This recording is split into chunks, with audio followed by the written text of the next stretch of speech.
Muy buenas tardes, hermanos, ¿cómo están?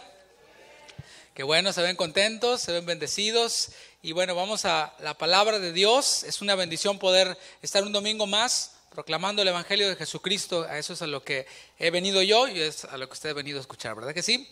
Estamos en la serie Hechos, la Iglesia y su misión, y ese es el tema número 6. El título de esta enseñanza es Lo que tengo, te doy. Y vamos a leer desde el versículo 1 del capítulo 3 hasta el versículo 10. Desde el 1 hasta el 10, puede subrayar. Ya si usted ha venido las últimas 5 enseñanzas, usted puede decir que ya leyó los primeros 2 capítulos del libro de los Hechos y hoy empezamos el capítulo 3. Vamos a basarnos en el versículo 6 y después nos vamos deteniendo desde el 1 hasta el 10. Pero veamos el 6 para arrancar desde ahí. Dice, mas Pedro dijo, no tengo plata ni oro, pero lo que tengo te doy. En el nombre de Jesucristo de Nazaret, levántate y anda.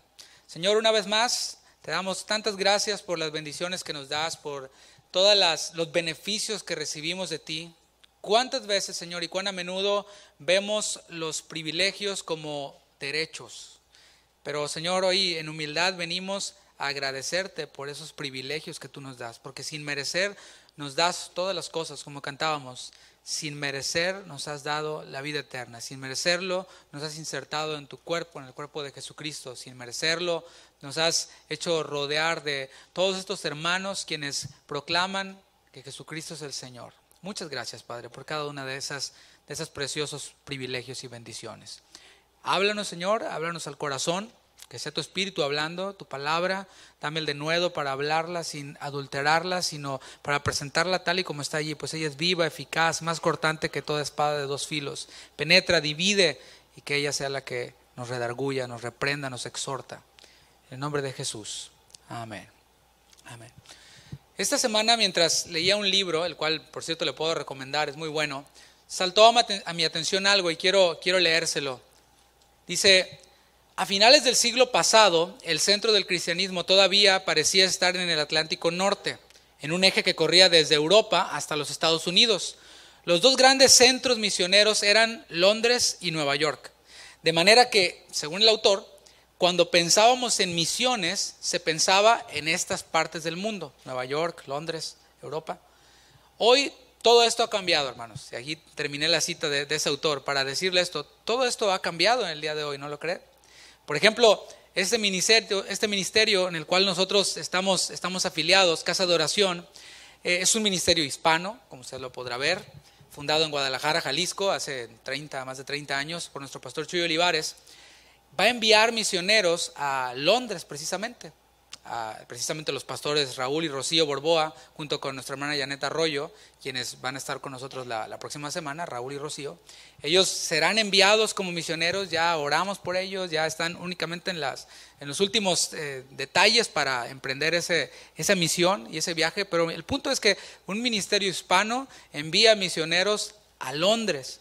Volviendo a lo que decía ese autor, si a principios del siglo XX la mayoría de los creyentes eran de raza o al menos de cultura europea, hoy ya no es así.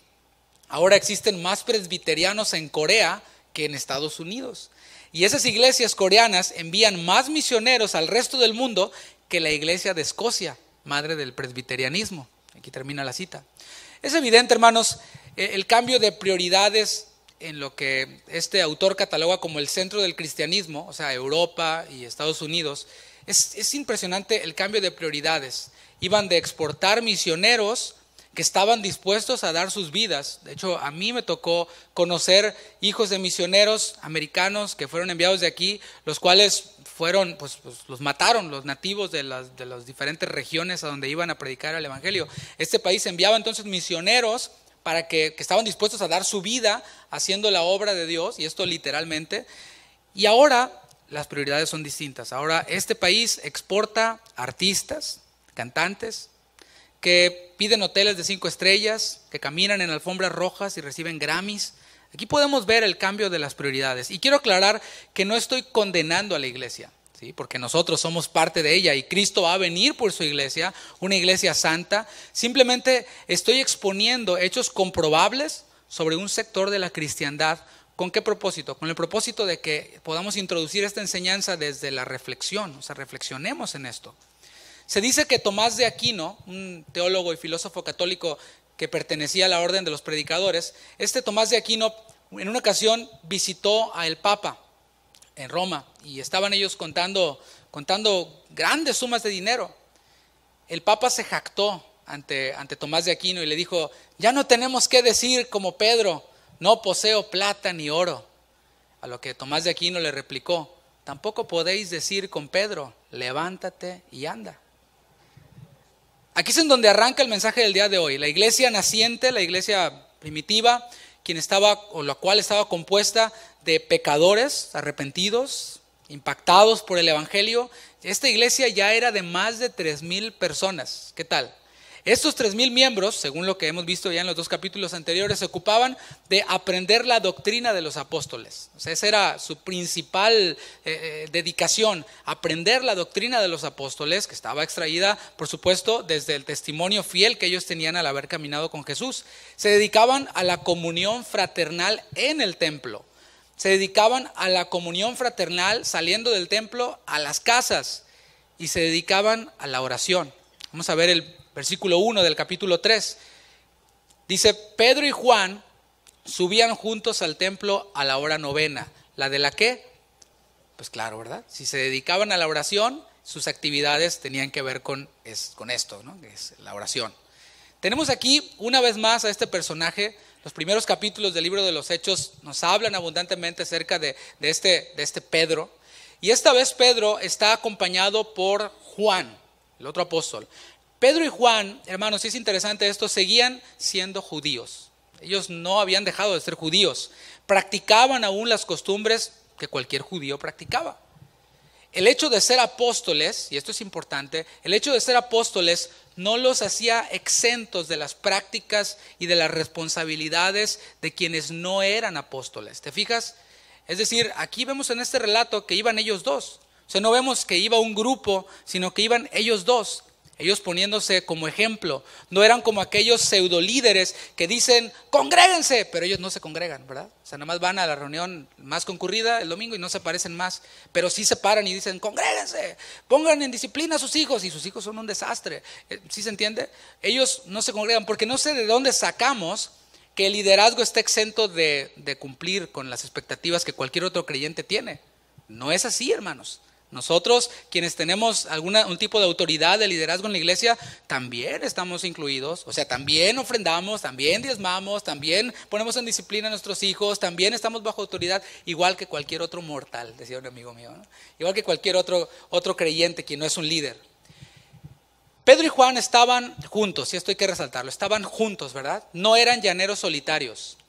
Ni siquiera los líderes de la iglesia, y esto va incluido, conectado con lo que decía, ni siquiera los líderes de la iglesia tienen que estar solos. Nosotros nos tenemos unos a otros para exhortarnos, nos tenemos unos a otros para orar, para estudiar la palabra y para hacer el ministerio juntos. Y esa es una gran bendición, el poder no nada más tener el logo de esta organización, sino el saber que existe esa comunicación disponible, ese compañerismo entre pastores, entre líderes, entre incluso miembros de una iglesia con otra iglesia. Eso es maravilloso, hermanos. Decía el pastor Daniel Rubalcaba, ahora en la conferencia de pastores que tuvimos en Guadalajara, decía, nosotros somos camaradas, y me gustó esa palabra. Después platicaba con él y le dije, me gustó esa palabra, camaradas. Eso es algo que describe de una manera muy, muy lúcida lo que somos realmente, camaradas del ministerio. Nos tenemos para exhortarnos, para orar, para estudiar, para hacer el ministerio juntos. Y Jesús mismo les había dicho que fueran de 2 en 2, ¿te fijas? Iban Pedro y Juan, porque en Mateo 6:7 para nosotros decía que fueran de 2 en 2. Entonces este par de apóstoles habían hecho ya a lo que le podría llamar yo un dúo dinámico, ¿no? Ambos habían vivido cosas grandes juntos con el Señor Jesús. Mientras que Jesús estuvo en la tierra, ambos, este dúo dinámico, habían vivido cosas grandes junto al Señor Jesús. Una de ellas, en Mateo 17:1, la transfiguración. Puedes anotarlo y después estudiar un poquito acerca de esto porque es todo un tema. Pero juntos, estos dos, este dúo dinámico, Pedro y Juan, estaban allí en la transfiguración de Jesús. Además, ellos también presenciaron milagros sorprendentes de Jesús previos a su muerte. Juntos también, y esto me encantó, habían servido al Señor. conectado con la enseñanza que hablábamos el viernes. Este dúo dinámico juntos sirvieron a Jesús. Así, o sea, dice la palabra que todo lo que hagamos, lo hagamos para Dios, ¿verdad? Lo hagamos para Dios, no para los hombres. Pero ellos así literal tenían a Jesús frente a él y Jesús les asignaba una tarea y ellos la hacían. Por ejemplo, en Lucas 22:8 vemos cómo este dúo dinámico fue encomendado por el Señor Jesús para que hicieran los preparativos de la Pascua. ¿Qué tal? Jesús, piénsalo, antes de morir iba a cenar la Pascua con sus discípulos y bueno, pues ellos, aunque se manejaban dentro de una esfera sobrenatural, podemos decirlo así, porque Jesús liberaba enfermos, liberaba endemoniados, sanaba enfermos, enseñaba, le decía a los vientos que se calmaran, se calmaban, o sea, multiplicaba los panes, los peces, y ellos aún moviéndose en esa esfera sobrenatural, pues también tenían que ir a hacer el grocery shopping, ¿no? O sea, les dijo a sus discípulos, a esos dos, oigan, hay que cenar la Pascua, por favor vayan y pues compren los elementos necesarios para esta Pascua. Y estos dos apóstoles fueron encomendados por él y fueron, hicieron todos los preparativos para que esta Pascua se llevara a cabo, la última que el Señor compartió con ellos. También en Juan 20, del 2 al 8, esto ya después de que Jesús fue a la cruz, murió, resucitó, ellos dos, este dúo dinámico, corrieron juntos al sepulcro, en donde el cuerpo del Señor había sido puesto, y las mujeres pues fueron las primeras testigos y dieron aviso a los discípulos, y estos dos fueron los que se arrancaron corriendo. Dicen por ahí que Pedro llegó primero, ¿verdad? Porque Pedro tiene primera, segunda y tercera, y Juan nomás primero. ¿Cómo es? No, mal chiste, olvídalo. En esta ocasión, este dúo dinámico se dirigía a su buen hábito de ir al templo, de subir al templo, a la oración, a la hora novena del día. Y esto porque el Talmud les decía a los judíos, les enseñaba a los judíos que debían de orar 3 veces al día. Entonces ellos se apegaban al Talmud, se apegaban a lo que la Escritura decía. Había 3 oraciones al día. Una era muy temprano por la mañana, a la hora del sacrificio matutino, según Éxodo 29:39, desde la salida del sol hasta aproximadamente las 9 de la mañana. Esa era la oración matutina. Pero también ellos oraban a la hora del sacrificio de la tarde, o la hora novena, que es las 3 de la tarde. También oraban a la hora de la puesta del sol. Y el libro de los Salmos, si me acompañas en Salmos 55:16, y si me regalan un poquito más de monitor se los voy a agradecer. ¿Sí me escuchan bien allá afuera? ¿Sí? Bueno, entonces nomás soy yo que no me escucho acá. Salmos 55:16, para que veamos cómo este libro de los Salmos, a lo cual ellos por supuesto que lo tenían como su regla de fe y conducta, aplicado a Jesucristo, a su nueva experiencia de haber sido llenos del Espíritu Santo, cobraba otro sentido para ellos, ya no tanto como judíos, sino como discípulos de Cristo, testigos de Cristo. Y aquí vemos en el libro de los Salmos una determinación del salmista, una decisión, una determinación. Dice Salmo 55:16, en cuanto a mí, o sea, en otras palabras, no sé tú, pero yo, en cuanto a mí, a Dios clamaré, y Jehová me salvará. O sea, qué cortas palabras, pero qué profundas y qué reales. Dice el versículo 17, tarde y mañana y a mediodía, ¿qué? Oraré y clamaré y Él oirá mi voz. Entonces yo me imagino a Pedro y a Juan que, bueno, decían, ok, nos encontramos con Jesús, Jesús cumplió la ley, ahora estamos en la nueva misión que Jesús nos dio, que es la iglesia. Y ellos decían, ok, como judíos, ¿qué prácticas debemos de mantener y cuáles debemos de no mantener? Entonces ellos decían, ok, está la práctica de la oración. Y veían el Talmud, y decía el Talmud, ¿no? Hay que hacerlo 3 veces, tal y tal. ¿Y qué hacían ellos? Iban a la palabra y tenían los salmos. Y como coincidía con la palabra, ok, le seguimos. Y eso es lo que nos debe de guiar a nosotros también como creyentes. Porque yo entiendo que varios podemos venir de diferentes contextos, ¿no? O sea, no, es que en mi iglesia de la que yo salí se hacía así. Felicidades, qué bueno, ¿qué dice la palabra? No, es que yo pienso que se hace así porque así está más bonito. Qué bueno, está padre, pero ¿qué dice la palabra? Entonces, así muchas veces nos vamos a dar cuenta de que muchas prácticas pues no van con la palabra. ¿Y qué hay que hacer? Bueno, desecharlas y apegarnos a lo que dice la palabra. Nosotros no tenemos en cuanto a la oración, una ordenanza. Es decir, como el Talmud, hay que orar a esta hora y luego a esta otra hora y luego a esta otra hora. No la tenemos. De hecho, hay religiones como los musulmanes que tienen esta ordenanza y la cumplen al pie de la letra, en donde los puede agarrar la hora de la oración en el mall o en donde sea, y ahí órale, sacan su ¿cómo se llama? Su carpetita esa, y órale, a orar. Así que órale, a orar. Yo tenía un compañero en el trabajo, de hecho era mi supervisor, él era musulmán, y o sea, ¿dónde está Abdul? No, pues está orando. Ay, no, pero es que hay junta con el superintendente de quién sabe qué. Orando. Y mira, todos calladitos, ¿verdad? Dices tú, órale. Bueno, ellos sí tienen un método muy estricto en cuanto a la oración. Y nosotros vamos a la palabra. ¿Qué dice la oración? Dice, orad sin cesar. ¿Qué tal? No orad sin cesar, orad sin cesar. Es lo que tenemos como nosotros. ¿Qué significa orar sin cesar? Que vamos a estar orando todo el día, sin ir a trabajar, sin hacer la comida a la hermana, ¿no? Habla de una actitud de oración. O sea, una vida de oración es una vida con actitud de oración, de humildad.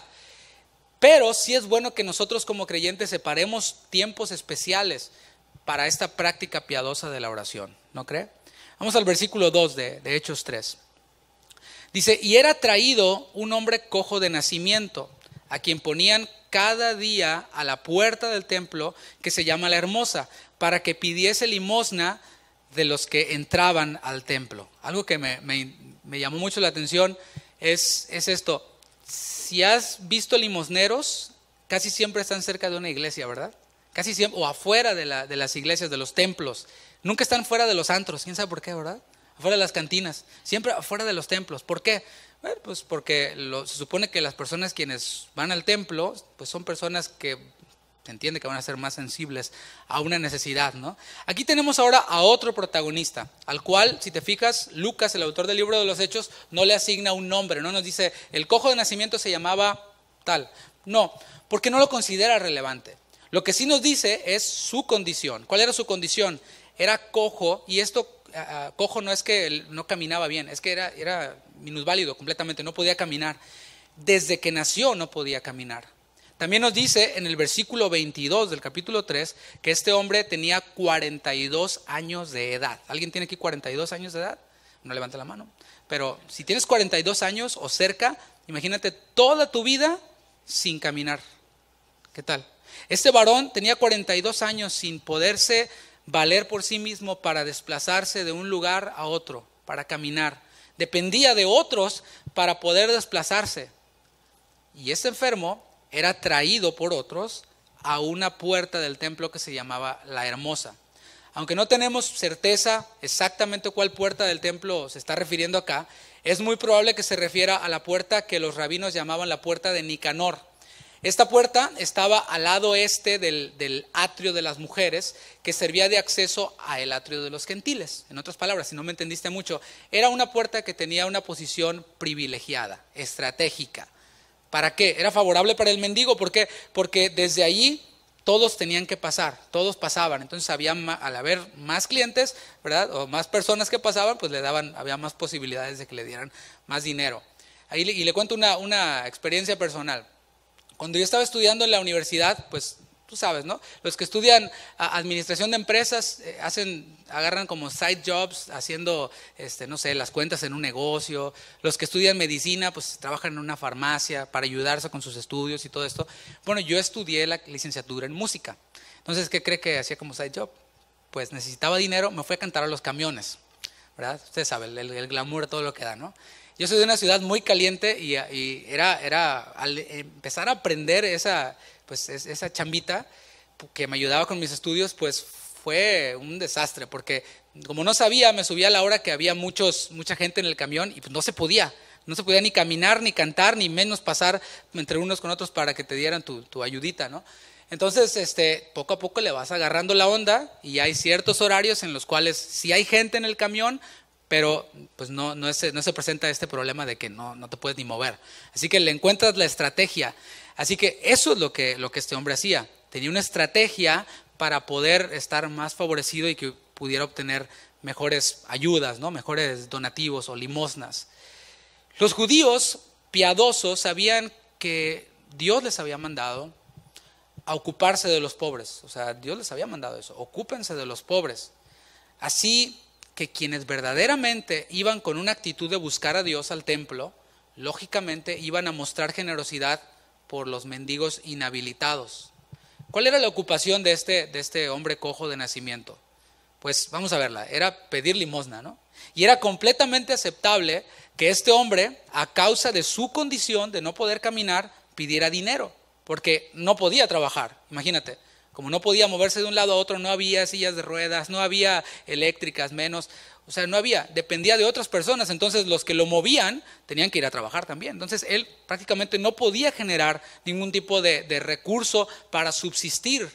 Y hay un comentarista llamado Matthew Henry que dice: los que están en necesidad, dice Matthew Henry, y no pueden trabajar, no han de avergonzarse de mendigar.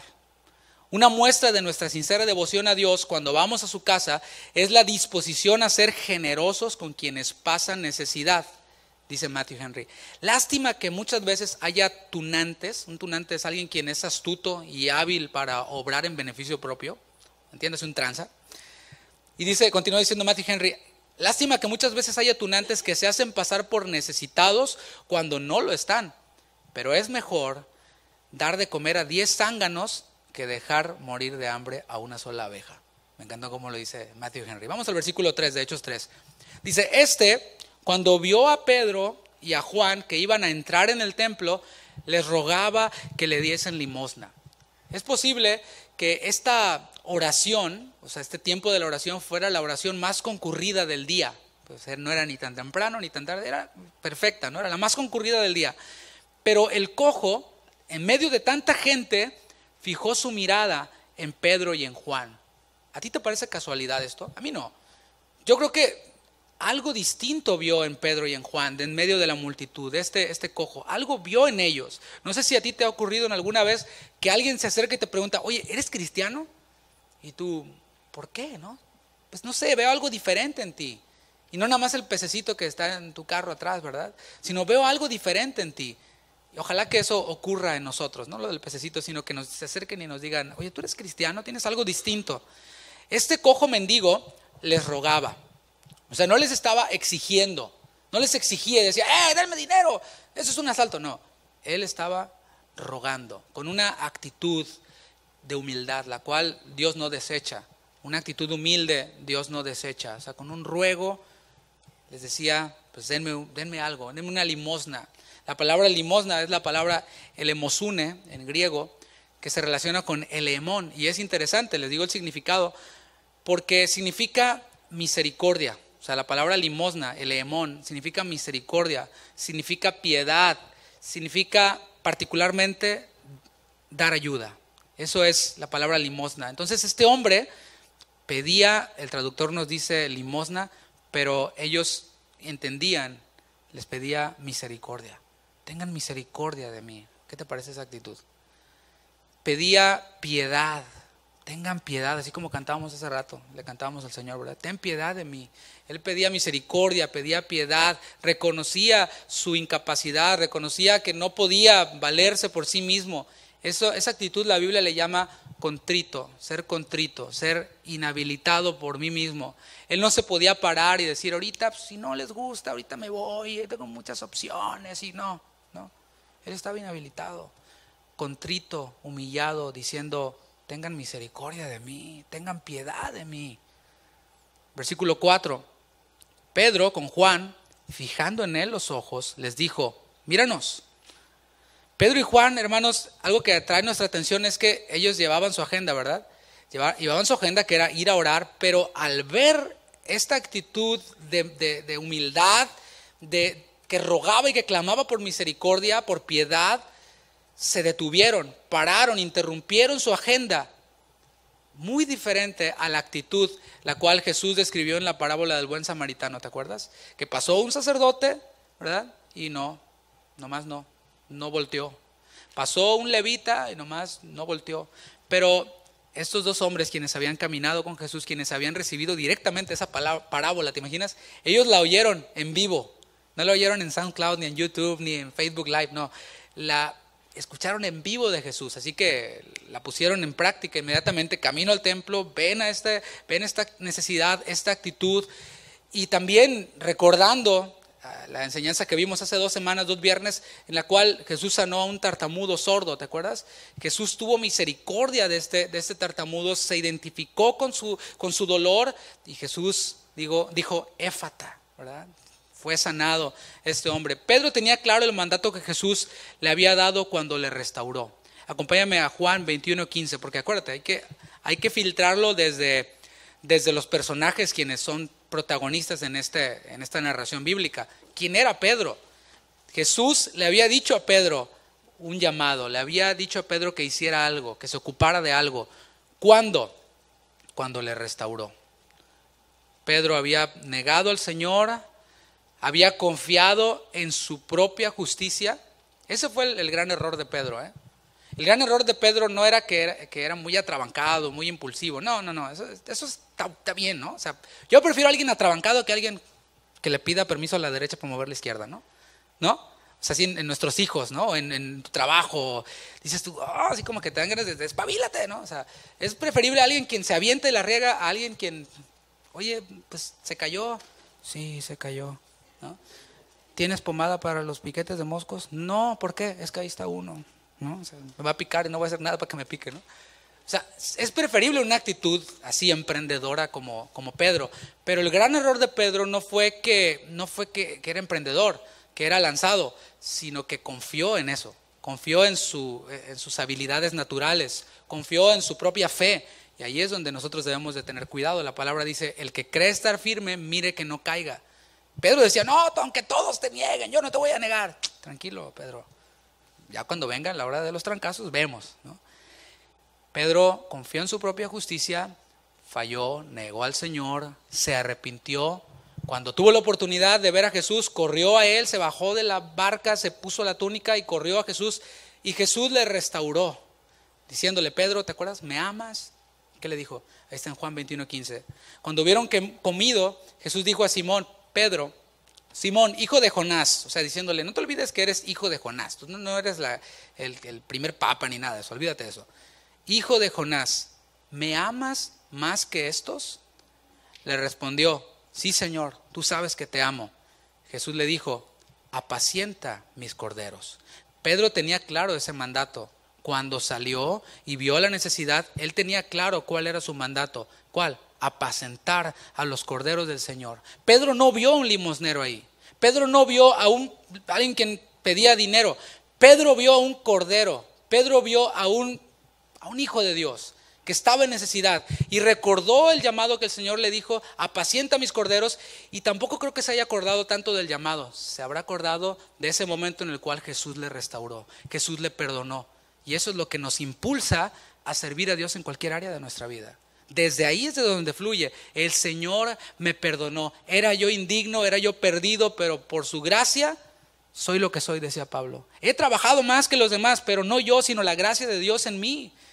Y eso es lo que Pedro vio. Apacentar tiene que ver, fíjate bien, con alimentar, tiene que ver con cuidar, tiene que ver con sanar. No sé si tú te has movido en el ámbito del campo, de las granjas y todo esto, pero alguien quien se dedica a esto, pues no es así como que vea a los animales, pues, ay, háganle como pueda, no, los cuida, ¿verdad?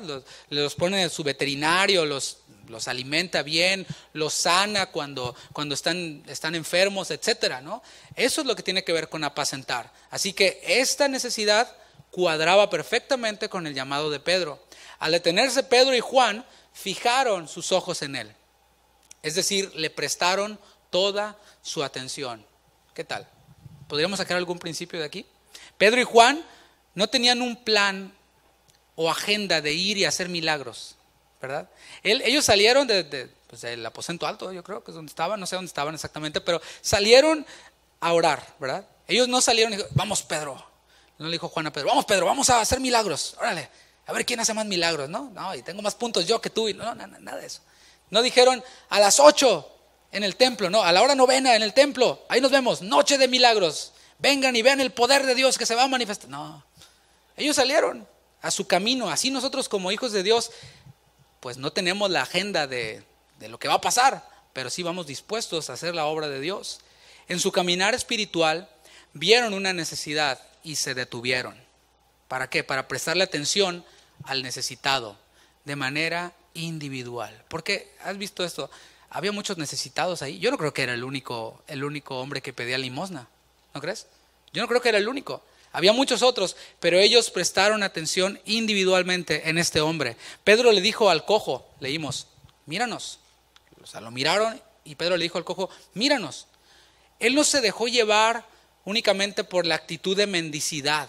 No se dejó llevar únicamente por las palabras que salían de este enfermo. Él estaba buscando fe en este hombre. Nosotros llevamos hace tiempo un curso de discipulado acá, que me gustaba mucho ese principio. Hay que ver dónde Dios está obrando. O sea, si tú sales, vas a encontrarte con mucha gente necesitada. La pregunta es, si tú ganas, no sé, X cantidad al mes, ¿te alcanzará para cubrir tus necesidades y cubrir las necesidades de todos? No. Pero ¿qué debemos de hacer? Buscar en dónde Dios está obrando, dónde hay fe, en dónde va la semilla que vamos a poner va a dar fruto. Ellos estaban buscando fe en este hombre. Tenemos que orar, sí, pero también tenemos que ser sabios. Hay personas que a leguas, hermanos, se ve que lo único que buscan es sacar ventaja, como decía Matthew Henry. Para eso, hermanos, hay entidades del gobierno que se dedican a dar, ¿no quieres trabajar? Ok, está bien, te damos una ayudita, ¿no? Oh, no tienes para comer, está bien, te damos estampillas. O sea, hay organizaciones incluso que ayudan, de ayuda social. Antes de reaccionar, porque eso somos a veces muy dados a eso, ¿no? Antes de reaccionar, hay que acercarnos. O sea, es muy fácil si te sobran 10 pesos sacarlos y darlos. Pero requiere más diligencia acercarte, hacer lo que hicieron Pedro y Juan, acercarte a buscar fe en la necesidad que ves. ¿Sí me estoy comunicando? Tenemos que ver en dónde Dios está obrando. Vemos el versículo 5. Entonces él estuvo atento, esperando recibir algo de ellos. Y la escena aquí es interesante, ¿no crees? O sea, Pedro y Juan mirándole y el cojo mirándoles también, ¿no? ¿Okay? Así como que, bueno, pues ya saquen la monedita, ¿no? O sea, saquen algo. Y ahí mirándose ellos dos. Versículo 6. Mas Pedro dijo, no tengo plata ni oro, pero lo que tengo te doy. En el nombre de Jesucristo de Nazaret, levántate y anda. Lo que dijo Pedro fue, no tengo plata ni oro. O sea, sí oraba, ¿verdad? Se refería al oro material, ¿verdad? Al material valioso. Quizás esto que le dijo Pedro lo desalentó al cojo por un momento, ¿no? Y así como este hombre, a lo mejor alguien aquí pudiera decir, bueno, yo estoy así como él, nomás me acerqué a Dios o a la iglesia esperando cosas pasajeras, no sé, sanidad física, solución para un problema económico, solución para un problema familiar. Yo me he topado con gente así, oye, no, dale tu vida a Cristo, mira, Él te va a llamar, a que le sirvas. No, yo nomás quiero que mi hijo salga de las drogas, yo estoy bien así, mira, ya tengo tal edad, no me ha ido tan mal, como que Dios es más bien para mi hijo que está en las drogas. Ah, ok, ya, qué bueno que nos pongamos de acuerdo, ¿no? Pero hay quienes se han acercado así a Dios, así, pues buscando sanidad física, buscando solución para un problema familiar, buscando solución para un problema temporal, económico. Si no se ha resuelto esta situación, tengo que decirlo, no te desalientes. O sea, no estoy diciendo, no, eso está mal. No, está bien, o sea, ¿qué hombre no quiere salir de una situación familiar difícil? ¿Qué hombre no quiere salir de una situación económica difícil? ¿Qué hombre no quiere ser sanado? No te desalientes. Dios tiene algo mejor para ti. O sea, aquí es donde está el enfoque. Y quiere que lo veas. De lo demás, no dejes de insistir en oración. O sea, Dios, así como Pedro y Juan le dijeron, pues no tenemos plata ni oro, pero lo que tenemos te damos, le ofrecieron lo mejor. Y aquí, como decía, es bueno que no dejemos de orar, no dejemos de insistir, pero pongamos nuestra mirada en lo mejor que Dios tiene para nosotros. Y algo interesante también es que ni Pedro ni Juan tenían dinero, no traían dinero. ¿Qué tal? Es muy probable que el cojo incluso tuviera más dinero que ellos, ¿no crees? Pues ya llevaba rato ahí y a eso se dedicaba, a lo mejor el cojo traía más lana. O sea, Pedro y Juan, oye, no, pues ya le vieron ahí sus charolitas, oye, no, pues móchate tú, ¿no? Para saliendo vamos por unas tortas de pescado, ¿no? Pero ellos no traían dinero. Pero fíjate bien, la semana pasada en el capítulo 2, versículo 45, vimos que la gente de esos 3,000 estaban vendiendo propiedades, estaban vendiendo sus bienes. Es decir, había un flujo económico en esa primera iglesia. Había economía, había dinero. Pero, los apóstoles no se embolsaban el dinero. Ellos decían, este no es mi lana, esta es lana de ayuda. Ellos no decían, no, esto es mío. No, ellos no se lo estaban embolsando. No consideraban el dinero de la iglesia como su dinero personal. Los apóstoles no tenían su mirada puesta en el dinero, la tenían puesta en el reino de Dios y su justicia. Sabían que todo lo demás, todas sus necesidades serían añadidas. Ellos no andaban detrás de la plata. Ellos decían, pues yo ando detrás del reino de Dios. ¿Cuál es el reino de Dios? Jesús vino, Jesús murió y va a volver.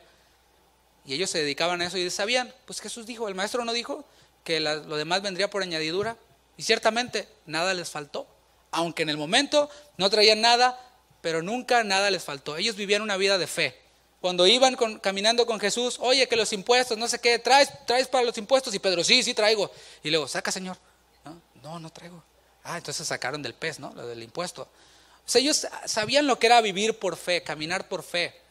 No consideraban ese flujo económico que había en la iglesia primitiva como su tesoro, como su dinero. Ellos sabían, según Jesús, en Lucas 9:1, que tenían que viajar ligeros. Acompáñame allá en Lucas 9:1.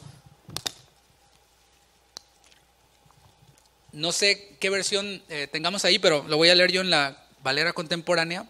Dice, Jesús reunió a sus 12 discípulos y después de darles poder y autoridad para expulsar a todos los demonios y para sanar enfermedades, o sea, lo que ellos estaban haciendo, los envió a predicar el reino de Dios y a sanar enfermos. ¿Te fijas el énfasis? Y les dijo, no lleven nada para el camino, ni bastón, ni mochila, ni pan, ni qué, ni dinero, ni 2 túnicas. O sea, no llevaban maleta. O sea, ellos iban de 2 en 2 viajando ligeros. ¿Sabes por qué?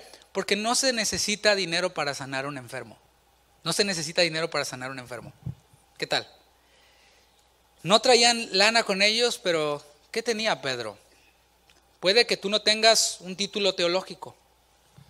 Puede que no tengas experiencia ministerial. Puede que no tengas mucho dinero para ayudar a todos los pobres de Houston. Dices, no, apenas me alcanza a mí con lo mío, pero sí quisiera ayudar. Bueno, puede que no lo tengas. Nosotros como iglesia tal vez no tengamos un templo propio y tengamos que rentar Quizás no tengamos un super grupo de alabanza con un super coro que tiene Pastor Moore y así el mejor equipo de sonido, y puede que no. Pero Pedro tenía a Cristo. Repito, Pedro tenía a Cristo y con él basta y sobra. Nosotros tenemos a Cristo y con él basta y sobra.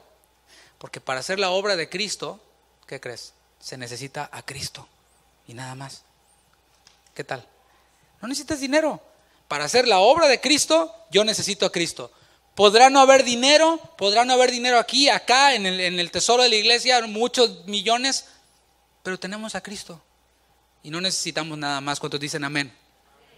Pedro le dijo, en el nombre de Jesucristo de Nazaret, levántate y anda.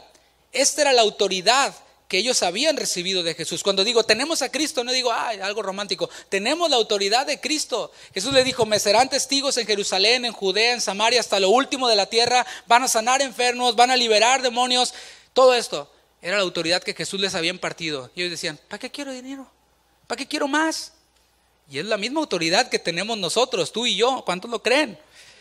Siempre gracias por los 3 que dijeron amén, pero siempre debemos de atribuirle la gloria a Cristo Jesús. Si algún enfermo se sana, gloria a Dios. Si un alma se salva, gloria a Dios. Si vidas son transformadas, no eres tú, no soy yo, no es la iglesia, mucho menos el pastor, es Cristo. Es importante que lo enfatice, hermanos, porque es que el pastor, es que el apóstol, Bueno, o sea, tampoco hay que irse del otro lado, ¿no? De ser irrespetuosos o desmerecer. No, cada cosa en su lugar, ¿no? Pero la gloria de todas las grandes obras que se pueden hacer la tiene Cristo. Es más, aquí nosotros estamos hoy en este lugar, en este momento, por Cristo, porque somos la iglesia de Cristo. Amén. Versículo 7, Y tomándole por la mano derecha le levantó y al momento se le afirmaron los pies y tobillos. Fíjate bien, regresando a la enseñanza de hace 2 viernes, se llamaba Me duele tu dolor. Pedro no dijo, Señor, si es tu voluntad. No, ¿verdad que no? ¿Qué vemos en el texto? Sus palabras fueron, levántate y anda. Pero Pedro y Juan no lo dejaron ahí. Ellos habían visto innumerables milagros realizados por Jesús. Yo me pregunto, ¿tú has visto milagros que Jesús ha hecho? Yo sí. A lo mejor no era creyente yo, pero ¿de qué he visto? He visto. Es más, he visto a la persona quien recibió el milagro, su vida después del milagro, o sea, sanado. Y quedó bien sanado. A lo mejor aquí hay un milagro viviente, ¿verdad? Y ellos también habían visto innumerables milagros realizados por Jesús. Es más, en una ocasión, ellos vieron una tormenta, una tempestad horrible, y tuvieron temor. Ay, Señor, sálvanos, que perecemos, ¿verdad? ¿Qué hizo Jesús? Con su palabra calmó la tempestad. Pero después que les dijo, los vio ahí todos, dijo, ¿qué no tienen fe? Fue lo que Jesús les dijo. Pedro le tomó de la mano a este cojo y le levantó. Esta vez en Pedro ya no había temor. O sea, a eso es a lo que me refería en esa enseñanza cuando decía, es que Señor, si es tu voluntad. No digo que está mal decir eso, está bien.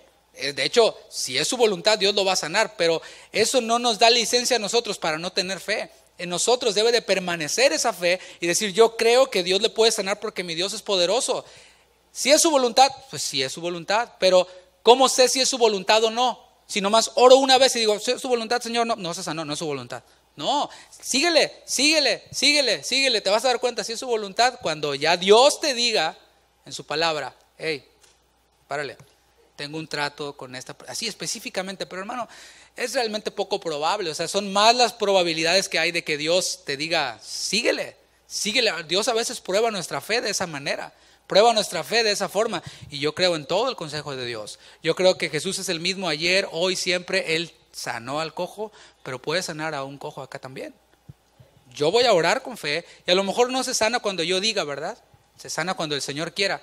Pero yo no voy a desistir. Y espero que usted tampoco lo haga. Esta vez, en Pedro ya no había aquel temor que había en la barca. Cuando estaba ahí, ay, la tormenta. Y Jesús les dijo, ¿qué no tienen fe? Esta vez Pedro tenía fe. ¿Por qué? Porque el Espíritu Santo había venido sobre él. ¿Qué fue lo que les dijo el Señor? Recibirán poder cuando haya venido sobre ustedes el Espíritu Santo. Esta vez Pedro, desde el poder del Espíritu y con la fe que tenía, le dijo a este cojo, levántate.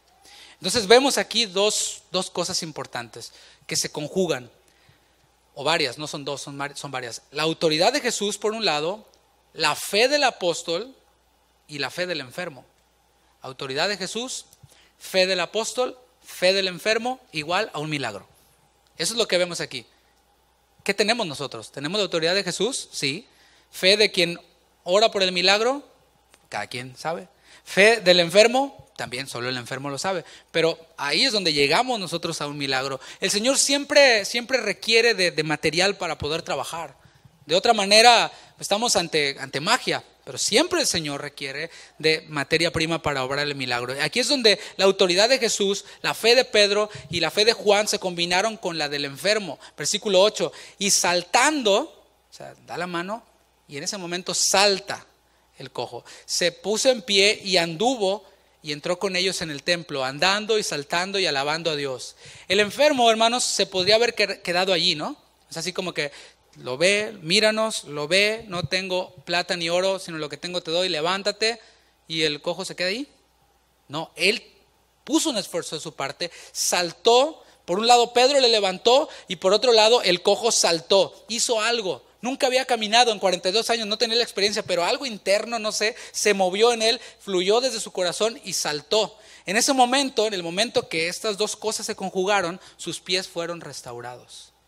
Este varón, ahora sano, no se desapareció, como muchos reciben algo del Señor y no lo vemos más. Oye, el hermano, no, ya puede caminar, ahora hasta anda en el baile ahí, ¿verdad? No rompas más, ¿eh? Anda. Perdón que le puse eso en la mente, pero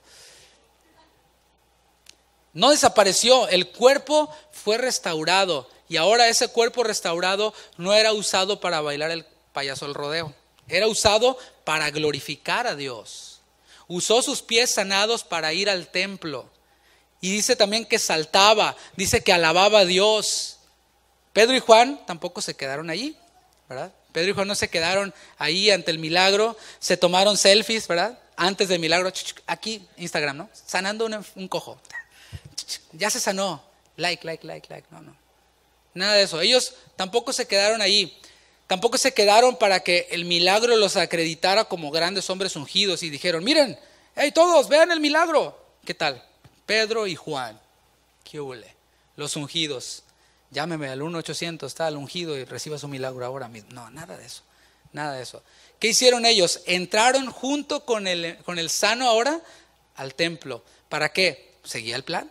Hay que orar, hay que alabar al Señor, hay que saltar y gozarnos en el Señor. Este hombre escuchó el nombre de quien lo sanaba. ¿Cuál era ese nombre? En el nombre de quién? Jesucristo de Nazaret.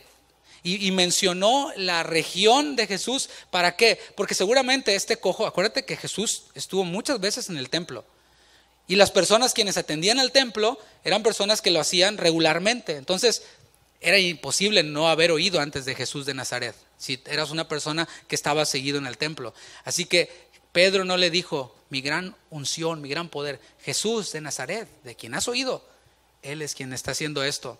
Ahora este cojo judío, quien conocía la ley, iba a conocer que verdaderamente Jesús de Nazaret era el Mesías, de quien Isaías habló en Isaías 35:6. Dice entonces, el cojo saltará como un ciervo y cantará la lengua del mudo, porque aguas serán cavadas en el desierto y torrentes en la soledad.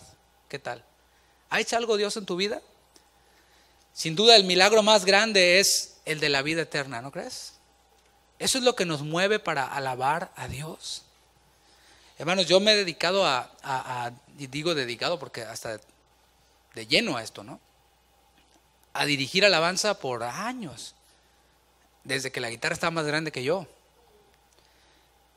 Y a menudo el ver la actitud de muchos creyentes, así como que no puedo dejar de cantar. O sea, como que sí te saca de onda porque dices, ¿para qué venía? ¿No? Tiene muchos sueños, hubiera quedado a dormir. ¿No? O sea, ahora sí que eso en la humanidad de uno, ¿no?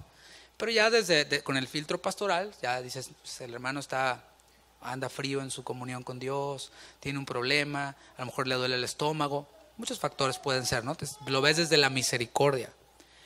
Pero vemos la actitud de este hombre quien fue sanado. Dios hizo un milagro impresionante en su vida, 42 años sin caminar, y su actitud era una actitud de alabanza, la cual Dios busca en nosotros, la cual Dios espera de nosotros. Eso es lo que nos debe de mover a nosotros a alabar a Dios. Lo que nos mueve a alabar a Dios no es, ¿por qué no hay batería? ¿Por qué cantan esa que no me sé? Esa no me gusta. Se equivocaron. No, no es eso lo que nos mueve. Lo que nos mueve a alabar a Dios es lo que el Señor ha hecho en nuestra vida. Y más allá, porque Él es digno. Me encantaba un canto de una hermana de aquellos de los 90s, ¿no? Que cantaba un canto muy hermoso que decía, yo te alabo porque tú eres Dios, no por las grandes cosas que has hecho por mí. Qué hermosa, esa parte es maravillosa, ¿no?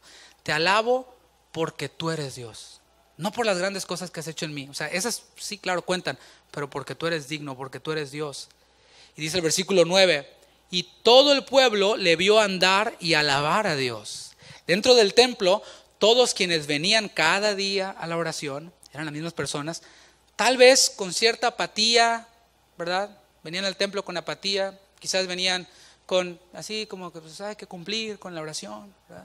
De pronto ven la efusividad de alguien ahí en el templo. Quizás hasta estaban por acercarse y calmarlo. Oye, ¿que es pentecostal o qué le pasa? No, vamos a calmarlo. Versículo 10, y le reconocían que era el que se sentaba a pedir limosna a la puerta del templo La Hermosa, y se llenaron de asombro y espanto por lo que le había sucedido. Los que se reunían ahí, hermanos, como lo dije hace un momento, tenían esa costumbre de ir cada día al templo a la oración, en la mañana, en la tarde, más tarde, ¿no? Seguramente sabían que este hombre tenía 42 años, sabían quizás de qué familia venía, de qué tribu era, o sea, eran personas familiares, conocidas, como aquí en el templo. Si tienes ya más de 6 meses, 7 meses o X, ya más o menos conoces a aquel hermano, no, pues que hermano es el de Guatemala, que ese hermano es el que se dedica a esto, ya más o menos tienes una idea, ¿no? Bueno, ellos también se conocían unos a otros, seguramente sabían que tenía 42 años sin poder caminar, que nunca había caminado. Y esto es ahora, a lo mejor imagínate, lo vieron cuando iban a orar, ahí lo vieron, salen de orar y está saltando, alabando a Dios y dicen, órale, ¿quién le enseñó a caminar si nunca había caminado? O sea, ponle que sí, le dieron algún tratamiento, ¿verdad? Y se tomó algo y se sanó, pero ¿quién le enseñó a caminar? ¿Te has roto alguna vez una pierna o algún miembro de tu cuerpo y quedas inhabilitado? Después tienes que ir a terapias para otra vez empezar poco a poquito a mover y que tus músculos se rehabiliten. Este hombre no necesitó ninguna terapia, porque Dios hace las cosas y las hace bien, ¿no? No necesitó terapia, no necesitó tratamiento, no necesitó huesera, no necesitó pomada de la tía, ni vitacilina, ni nada de eso. Él había recibido un milagro. Y esto nos habla de un milagro de verdad, un genuino milagro, no como los milagros chafas, ¿verdad?, que se hacen en muchas campañas ahí de donde hasta paleros llevan, ¿no? O sea, alguien que no, pues a ti te vamos a, tú hazle como que te sanaste, ya si tiene bien ensayado el numerito, y se para y camina, ¿no? Así hasta como bebé camina bien raro, ¿no? Paleros, son milagros chafas, falsos. Este hombre era conocido por todos. ¿Cuál fue su reacción de quienes lo conocían? Según el texto, fue una reacción de asombro. Esa palabra asombro es la palabra tambos, significa maravilla. Es probable que el término esté relacionado con una raíz que significa hacer inamovible, así como, ¿no? Así como, en garrote se me vino, así como todo pasmado, maravillado. Pero la otra descripción que dice es espanto, asombro y espanto. Espanto es la palabra éxtasis. ¿Se te hace conocida? En griego es la misma palabra, éxtasis, que es estar fuera de sí. Es ek, significa fuera de, stasis es estar. Así como que paralizado y así como fuera de ti, ¿no? Quedaron fuera de sí. Una pregunta, lo que Dios ha hecho y está haciendo en nuestras vidas, ¿está causando algún tipo de efecto en nuestros hermanos, en nuestra familia, en nuestros amigos, en nuestros compañeros de trabajo? ¿Está causando algún tipo de impacto? Porque aquí vemos, y el énfasis que hace Lucas es, estaban llenos de asombro y de espanto. O sea, ese fue el impacto, así como ¡pum! Lo que el Señor ha hecho y está haciendo en nuestras vidas está produciendo algún tipo de efecto en quienes están a nuestro alrededor. Y para concluir, yo quiero hacer un par de invitaciones, porque a lo mejor a estas alturas del mensaje tú dices, yo me identifico con el cojo antes de ser sanado. Me siento indigno, me siento inmerecedor de entrar al templo y orar.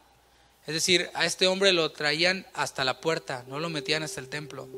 No sé cuánto tiempo tenía este hombre sin entrar al templo, ya que por su condición no podía entrar hasta cierta parte del templo. Y a lo mejor tú te sientes como él, indigno de entrar a la presencia de Dios, indigno de hablar con Él. Pero recuerda esto, el Señor pone sus ojos en ti. Puedes clamar misericordia como este cojo. Y el Señor es poderoso para hacer todas las cosas, como dice su palabra, mucho más abundantemente de lo que pedimos o entendemos. Él obrará. Solo ten fe. Yo te invito a que te pongas de pie y medita en esto. Lo único que reclama Dios de nosotros es fe. ¿Qué tal? Es confianza. Quizás la actitud de indignidad ya la tienes, pero no te quedes ahí. Clama por misericordia como lo hizo este cojo. Y ahora un llamado más. Si tú ya has sido sanado, tú dices, ya el Señor perdonó mis pecados, me sanó, hizo cosas grandes en mi vida, alábale nada más. Dale gracias.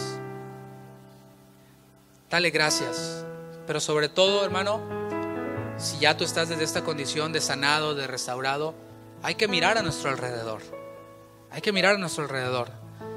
Hay que estar dispuestos a dejar nuestra agenda. ¿Para qué? Para servir al Señor ¿En dónde? En donde Dios esté obrando. ¿Te has preguntado? Quizás Dios está obrando ahí en tu familia, y digo familia cercana, tus hijos. ¿Has visto que hay una chispa de interés en tus hijos por la palabra de Dios al estar en las clases? Y tú dices, estoy muy ocupado. Y te dice tu hijo, papá, ¿qué es lo que dice? No entiendo aquí lo que dice la Biblia. No sé, pregúntale al maestro en la escuela. O sea, Dios está obrando allí. Y hay que mirar a nuestro alrededor, estar dispuestos a dejar nuestra agenda para servir en donde Dios esté obrando. Quizás Dios está obrando en tu trabajo, quizás Dios está obrando en algún hermano alrededor, y tu vida, tu testimonio, lo que tú tienes para darle, que es Cristo, puede edificarle a Él, puede hacer un milagro. Y déjame decirte una vez más esto: si tienes a Cristo, es todo lo que necesitas para dárselo a otros. Jesús dijo, el que tiene mis palabras y las guarda, ese es el que me ama. Si tú tienes a Cristo, no necesitas más para dar. Y tal vez aquí mismo puedas iniciar, tal vez aquí mismo puedas empezar. Así que vamos a meditar un momento antes de terminar y decirle al Señor, Señor, yo contaré tus obras. Yo voy a publicar tus maravillas a todo lugar donde vayas, Señor.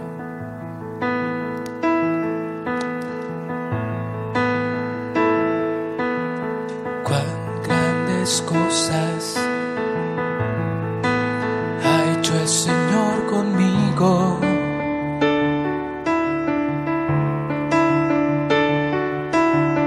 Misericordia ha tenido conmigo.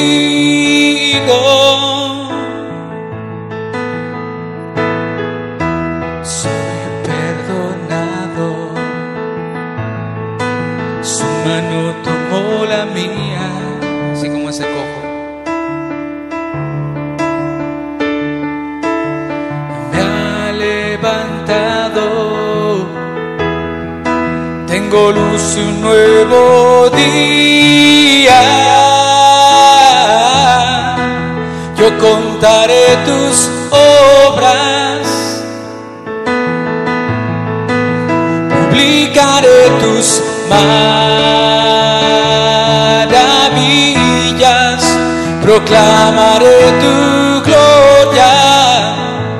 Levantaré mi voz, levantaré mi voz en Sión. Me has dado una nueva canción.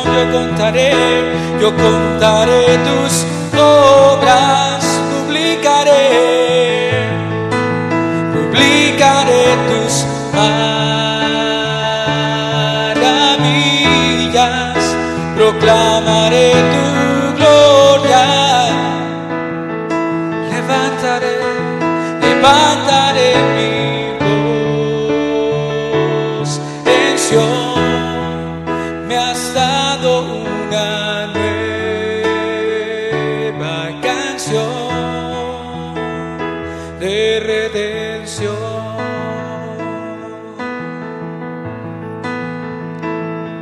Si tú estás enfermo, vamos a hacer algo distinto en esta tarde. Si tú estás enfermo, si tienes una situación familiar que necesitas resolver, si tienes una situación económica que necesitas resolver, solamente levanta tu mano por un instante en tu lugar. Yo entiendo que los que tienen su mano levantada en este momento son quienes necesitan sanidad, quienes necesitan respuesta para un problema económico, para una situación familiar. Ahora, quienes no han levantado su mano, volteen a su alrededor, y si ves a alguien quien tiene su mano levantada, sal de tu lugar y pon tus manos sobre él. Dice la palabra que oremos los unos por los otros. Dice que llamemos a los ancianos de la iglesia, pero también dice que los unos por los otros oremos. Así que si tu mano no está levantada, busca una mano levantada y pon tus manos sobre quienes estén en este momento en una situación como esta. Y dile, no tengo plata ni oro, pero lo que tengo te doy. Y en ese momento en el cual tú volteas y no está tu mano levantada, puedes darle gracias a Dios también, porque Dios te tiene en una situación, en un momento ahora tranquilo, en un momento en el cual desde esa posición tú puedes ayudar a otros, interceder por otros, y eso es una gran bendición también. Cuán grandes grandes cosas ha hecho el Señor conmigo. Misericordia ha tenido conmigo.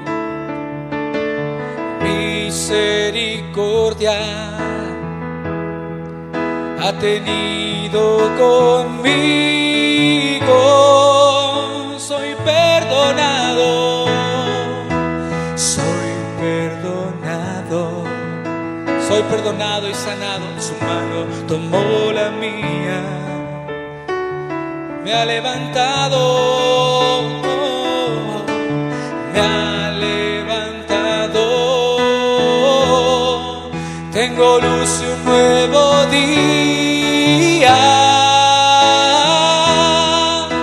Yo contaré tus obras, pues para eso me has llamado, Señor. Publicaré tus maravillas, proclamaré tu gloria. Levantaré mi voz en Sión. Me has dado una nueva canción. Yo contaré, publicaré.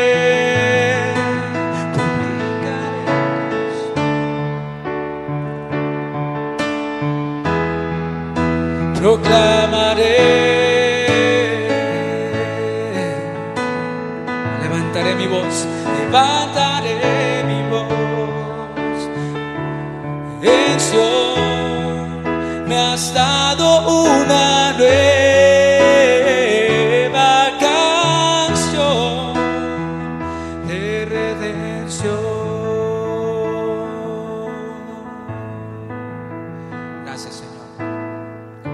Revelas, Padre, tu palabra, tu sentido, que es pensamientos de bien y no de mal. Primeramente, que creamos en ti, que seamos salvos, pero tú también anhelas restaurarnos, para que restaurados podamos proclamar tus maravillas, para que restaurados podamos exaltarte, darte gloria, alabarte, Señor. Y eso haremos en verdad. Eso haremos, Señor. Ante cualquier oportunidad de alabarte, lo haremos con júbilo y con gozo. Muchas gracias por lo que tú haces en medio de tu pueblo. Gracias por lo que tú haces en medio de tu iglesia. Es tuya, Señor. Cristo, tú eres el exaltado. Tú eres el glorificado. Eres tú quien hace las cosas, Señor. A ti te damos toda gloria. En el nombre de Jesús. Dale un fuerte aplauso a Jesucristo. Gracias, Señor. Gracias, Señor.